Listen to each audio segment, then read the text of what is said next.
칸트의 순수이성, 실천이성, 판단력 비판에 따른 기독교적 이해합본.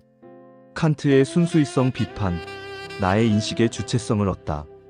칸트는 순수이성 비판을 통해 이성 자체에 대한 비판을 시도하면서 인간의 이성이 무엇을 인식할 수 있고 어디까지 인식할 수 있는지 그 능력과 한계를 규명하고자 했다. 칸트의 핵심은 사물 그 자체를 인식 가능하게 하는 선험적 공통지식이 인간에게 내재되어 있다고 보았으며, 이 선험적 지식이 인간에게 사물로 인식될 때 그 사물을 인식하고 나의 주체적 의식으로 재정립된다고 보았다.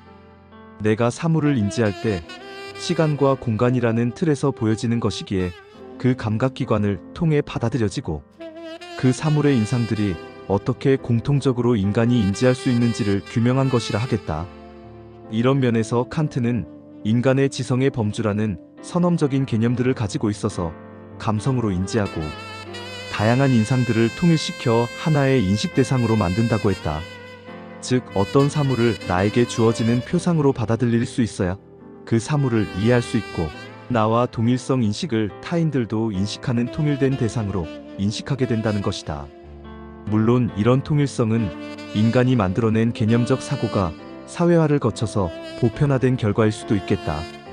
한편 칸트는 이성이 경험적으로 알 수 없는 신, 영웅 같은 형이상학적 개념들을 인식하는 것은 불가능하다고 보았다.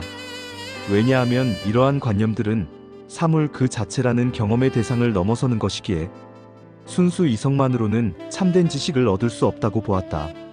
즉, 우리의 이성은 경험의 한계 내에서만 올바른 지식을 인지할 수 있다는 것이다. 이런 칸트의 사고는 혁명적 변화를 가져왔다. 칸트 이전에는 플라톤의 이데아처럼 인식이 대상을 단순히 반영한다고 보았지만, 칸트는 대상이 인식 주체의 인식 형식에 따라 구성된다는 인간의 주관적 인식을 가져왔기 때문이다. 이는 사물 그 자체를 직접적으로 알 수 없고 나의 뇌의 인식 메커니즘과 범주를 통해 구성된 현상만을 알 수 있다는 현상학에 영향을 주었다. 사실상 현대인은 이 칸트의 주체적 자아, 인식의 범주에서 벗어날 수 없다고 볼 수 있다. 칸트의 실천 이성 비판에서는 선의지를 말한다. 칸트의 실천 이성 비판은 인간의 도덕적 행위의 원칙과 근거를 매우 밀접하고 긴밀하게 연결시키고 있다. 칸트의 핵심 주제인 순수이성 비판에서 인간의 이성이 경험적 대상을 넘어서는 관념적인 신이나 영혼, 혹은 자유와 같은 형이상학적 관념들은 인식할 수 없다는 한계를 설정했다. 한편 실천 이성 비판에서는 세상사에서 일어나는 보편적인 도덕적 삶에서 나타나는 인간의 행위가 요청되는 것이라고 보았다. 인간 안에 내재된 선험적 지식으로 사물을 알듯이 인간 안에 내재된 실천적 행위가 개인적 삶과 사회적 규범으로서 살아가는 보편적 원칙이자 순리이다. 실천 이성 비판에서 선의지를 말하는 것이 그렇다.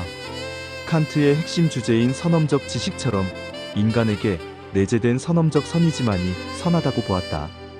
일반적인 재능이나 덕목들이 선한 목적으로 사용될 때에만 선할 수 있지만, 선의지는 그 자체로 선하다는 것이다.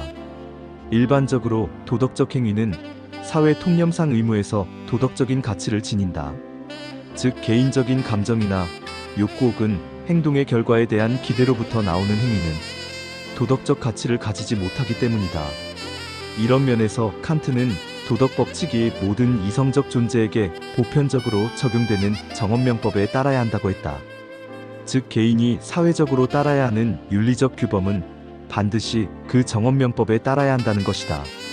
한편 이런 정언명법이 억압이나 통제의 수단이 아니라 인간이 갖는 자발적인 행위여야 하고 그 누구로부터의 속박이 아닌 자유로운 행위여야 한다고 했다. 즉, 법을 준수하는 것이 통제가 아니라 나와 사회의 자유를 보장한다는 의미라 하겠다. 이것을 칸트는 선험적 지식과 인간의 보편타당한 윤리적 실천 덕목으로 여긴 듯하다. 사실상 이 사회의 가장 효율적인 것은 자발적인 자율적인 참여이기 때문이다. 칸트의 실천이성 비판에서 플라톤의 저 이데아를 요청하다. 이런 면에서 칸트는 도덕적 삶의 궁극적인 목표로 덕과 행복의 일치를 말한다.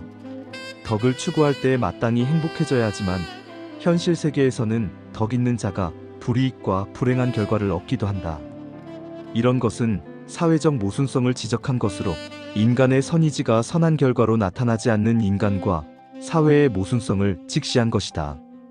따라서 칸트는 최고선을 가능하게 하는 존재로 신존재와 영혼의 불멸을 요청하고 있다.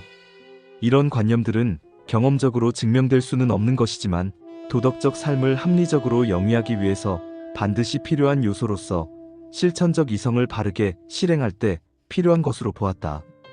이런 면들을 종합해보면 칸트는 선험적 지식과 경험 그리고 사물과의 일치를 통해 나라는 주체성을 확립했다. 그러나 순수이성에서는 관념적이며 형이상학적인 것을 예외시하면서 결국 실천적인 면에서 형이상학적 영역을 다시 요청한다는 것이다. 결국 칸트는 플라톤의 저 이데아로부터 이 땅의 사물들을 구체적으로 분별하고 인식한다. 하지만 인간의 오묘한 행위적 실천에서는 또다시 저 이데아의 완전함을 요청한다는 것이다. 화이트헤드의 말처럼 서양 철학사의 플라톤의 각주라는 말이 다시 한번 확인되는 순간이겠다. 한편 이는 저 하나님이란 절대적 존재로부터 온갖 이성적 방법으로 적대와 탈출을 시도하지만 결국에는 그 인간의 불완전성과 모순성을 극복하지 못했다. 그 절대적이며 완벽한 신의 요청에 귀의하게 된다는 그 한계성일 수 있겠다. 근대의 정신은 이성의 발견이다. 고대부터 동서양을 막론하고 이성적 사유방식을 게을리한 적은 없었다. 하지만 그 이성적 상향만으로 현실 세계의 오묘한 변화를 통제할 수 없었다. 그게 신적 명령이라 하더라도 그랬다. 그래, 칸트의 인식의 주체성을 자각했지만 결국 실천에는 저 이데아를 요청한다는 것은 엄연한 인간의 한계점을 밝힌 것이라 하겠다. 저 이데아가 영원하듯이 성경의 하나님도 그 존재 자체로 영원하심이 요청되는 근거이며 죄된 유한한 인간이 예수님의 믿음을 요청받는 근거이기도 하다. 칸트의 판단력 비판. 칸트가 말하는 판단력 비판에서 말하는 아름답다고 느끼는 경험과 판단을 판단미학 취미 판단미적 판단이라 하며 이런 내용들은 다음과 같다. 먼저 무관심성으로 단순한 미적 판단은 대상에 대한 어떤 이해관계나 실용적인 목적 혹은 도덕적 동기와 관계없이 그 자체에 대해 만족을 느끼는 것일 뿐이라는 것이다. 둘째는 미적 대상은 마치 어떤 목적을 가지고 정교하게 만들어진 것처럼 느껴지지만 실제로 그 아름다운 대상은 그 자체로 완전함을 바라보고 느끼는 것이며 그 어떤 수단을 목적으로 하지는 않는다. 셋째, 미적 판단은 내가 인식하는 주관적인 감정의 판단 결과이지만 칸트가 아름답다고 판단할 때 모든 사람이 그렇게 느낄 것이라고 기대하는 보편적인 요구를 갖고 있다고 본 것이다. 즉 선험적 공감대가 있다는 것이다. 이런 면에서 칸트의 판단 미학은 순수 이성 비판이 다루는 자연의 필연성과 실천 이성 비판이 다루는 도덕적 자유라는 두 영역 공감대를 형성하는 선험적 이해라는 면과 맞닿아 있다. 예를 들면 이 꽃이 아름답다고 할 때 그 꽃을 통해 돈을 벌거나 도덕적으로 옳다고 생각해서 아름다운 것이 아니라 오직 그 순수한 모습에서 아름다움을 느끼는 것으로 그 사물 자체를 본 것을 느낀 감정이란 것이며 이는 미적 판단의 기본 요소라고 보았다. 결국 칸트는 아름다움을 판단하는 것은 개인의 주관적인 면과 보편적인 능력인 판단력을 통한 인식론적 영역이라 하겠다.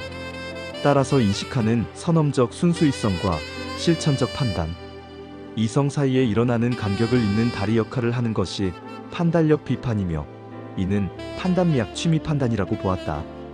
칸트의 선험적 이해, 사물의 삶을 개념화시킨다. 현대에 가장 큰 영향을 미친 인물 중 하나가 임마누엘 칸트이다. 그가 주창한 것 중 가장 중요한 내용 중 하나가 선험적 개념이다.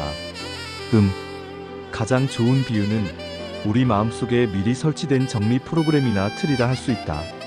컴퓨터에 윈도우의 운영체제가 있어야만 어떤 작업을 할 수 있는 것과 같다.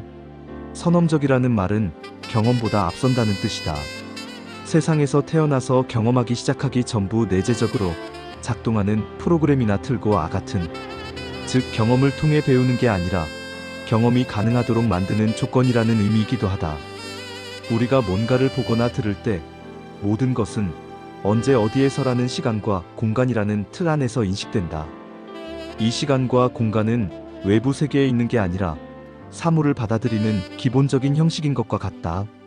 사람이 안다는 것은 시간과 공간, 틀에 들어온 감각 정보들을 이해하고 판단하기 위해 사용하는 기본적인 개념들이다. 쉽게 말해, 우리가 세상을 볼 때 단순히 의미 없는 정보의 덩어리로 보지 않고 시간과 공간 안에서 원인과 결과에 따라 움직이는 서로 다른 사물들로 인식하고 이해할 수 있도록 도와주는 마음속에 기본 자착된 지식 처리 시스템이 바로 칸트가 말하는 선험적 개념입니다.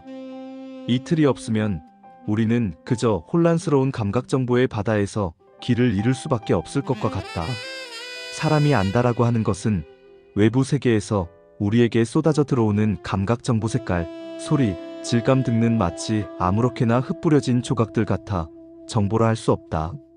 이때의 선험적 개념은 이 혼란스러운 감각 정보들을 우리가 이해할 수 있는 방식으로 정리하고 분류해준다. 예를 들어, 우리가 어떤 물체를 볼 때 단순히 점, 선, 면의 나열로 보는 게 아니라 책상, 의자, 사람처럼 하나의 통일된 대상으로 인식할 수 있다. 이것이 바로 선험적 개념들을 통해 사물을 인식하게 하며 여러 정보들을 종합적으로 이해하게 한다. 따라서 선험적 개념은 감각된 정보들을 객관화하고 의미를 부여하여 관계를 이해할 수 있게 해준다. 이것은 마치 우리가 영화를 볼 때 장면 하나하나를 각각 보는 것이 아니라 전체적인 전개 과정과 여러 인과관계 속에서 영화를 이해하는 것과 같다. 이런 면에서 칸트는 모든 사람이 제각각 다르게 인식한다면 객관적인 지식이 불가능하다고 보았다. 하지만 모두가 기본적으로 인식하는 동일한 선험적 개념이라는 틀을 가지고 있기 때문에 우리는 감각하는 내용을 공통된 방식으로 이해하고 객관적인 판단을 내릴 수 있다고 보았다. 물론 이런 과정들은 학습과 사회화의 과정에서 나온 것이라고도 할 수 있다. 그렇지만 인간이 갖고 있는 선험적 지식에 내재된 것을 통해 모든 사물들을 인식하고 개념화하고 사회화가 될 수 있다고 보았다. 어떤 면에서 이 선험적 개념은 플라톤의 이데아의 사상과 밀접한 관계를 가지고 있다고도 볼 수 있다. 다만 플라톤의 저 이데아적 개념을 나의 뇌에 인식할 수 있는 선험적 판단을 자신이 주체적으로 행한다는 면에서 다른 차이가 될 수도 있겠다. 칸트의 종교 철학, 최고선의 삶으로 종교적 가치를 실현하다. 경건주의적 믿음은 신, 영혼, 영원한 삶과 같은 경험을 초월하는 개념들을 중요한 실제로 받아들였습니다. 칸트는 순수이성 비판에서 이러한 개념들을 이론적으로 증명할 수는 없다고 한계를 설정했다. 그렇다고 해서 이들의 존재를 부정하지는 않았다. 이것은 인간의 인식 판단으로 증명될 수 없는 형이상학적 개념이기 때문이다. 이런 면에서 칸트는 실천 이성 비판에서 도덕적 삶의 궁극적 목표인 최고선인 덕과 행복의 일치를 실천하기 위해서는 신의 존재와 영혼의 불멸이 요청될 수밖에 없다고 보았습니다. 이는 도덕적 삶을 통해 나타난 것으로 최종적인 심판과 사후의 영적인 종교적 믿음을 합리적으로 재구성했다고 볼 수 있다. 칸트의 관점에서 보면 영적인 형이상학적 판단을 보류하면서도 삶에서 타나단 도덕적 삶의 완성이라는 보편적 개념에서는 윤리의 도덕적 실천적이 필연적인 것이라고 보았다. 결국 계몽주의자들의 신과 신앙에 대한 비판의 한 복판에서 칸트의 내재된 경건주의적 기독교적 가치가 윤리적 실천으로 나타나야 한다고 표현한 것이며, 이는 전통적인 종교적 믿음을 변호하려던 의도도 보인다. 칸트의 이런 경향성은 이성의 한계를 명확히 설정함으로써 이성으로 증명할 수 없는 믿음의 영역을 확보하고자 했다는 역설적 측면도 있다. 따라서 그는 신앙을 맹목적인 믿음이 아니라 이성적 도덕성에 기반한 이성적 신앙으로 재정립하려 했다. 칸트는 나는 믿음을 위한 자리를 만들기 위해 이성의 인식을 제안했다 말이 그렇다. 칸트의 종교 철학은 종교의 교리나 기적을 직접적으로 다루기보다는 그가 어릴 적부터 체득한 경건주의적 도덕성과 신앙의 내면성을 이성이라는 보편적 틀 안에서 재정립하려는 시도였다. 칸트가 갖는 인간 존엄성과 윤리의 강조, 혹은 신과 영혼에 대한 실천적 요청은 기독교적 가치를 계몽주의적 시대에 맞게 재구성한 것이라 하겠다. 인천 송도역 뱃자마에서 이종하였습니다.